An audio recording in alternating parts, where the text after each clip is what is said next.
दुनिया का एक इनविजिबल रूल है जिस पर पूरी ग्लोबल इकोनॉमी चलती है और अगर वो रूल टूट गया तो दुनिया का फाइनेंशियल सिस्टम हिल सकता है, क्योंकि अब एक कंट्री सिग्नल दे रही है ऑयल डॉलर में नहीं चाइनीज युआन में बेचा जा सकता है। क्वेश्चन ये है, क्या ये सिर्फ एक थ्रेट है या डॉलर सिस्टम के खिलाफ पहला अटैक?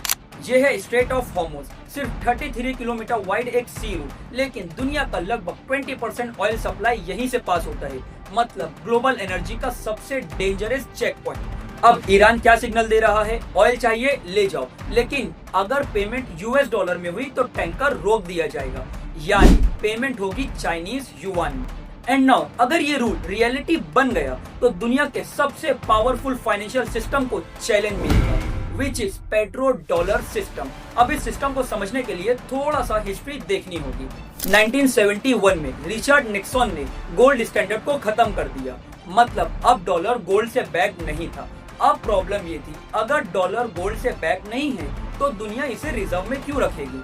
फिर 1974 में यूनाइटेड स्टेट्स ने डील की सऊदी अरेबिया के साथ। डील सिंपल थी, सऊदी अरेबिया ऑयल सिर्फ डॉलर में बेचेगा एंड रिटर्न में यूएस उसको मिलिट्री प्रोडक्शन और टेक्नोलॉजी दे।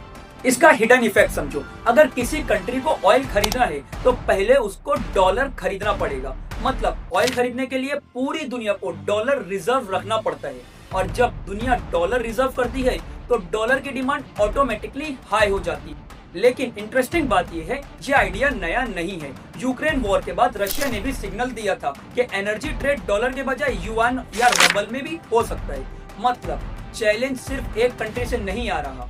एंड अब ईरान कह रहा है ऑयल ट्रेड डॉलर के बिना भी हो सकता है। एंड जस्ट इमेजिन, अगर ऑयल चाइनीज युआन में ट्रेड होने लगा तो सेंट्रल बैंक्स को डॉलर नहीं युआन रिजर्व में रखना पड़ेगा, मतलब ग्लोबल फाइनेंस का पावर शिफ्ट। लेकिन अभी तक ये ऑफिशियली इम्प्लीमेंट नहीं हुआ, ये ज्यादातर जियोपॉलिटिकल प्रेशर है। लेकिन अगर कभी ये रियलिटी बन गया तो हो सकता है डॉलर के बाद दुनिया का next power currency Chinese yuan हो। सो क्वेश्चन सिंपल है, क्या डॉलर का एरा खत्म होने वाला है या ये सिर्फ एक प्रेशर टेक्टिक है? कमेंट में आप बताओ।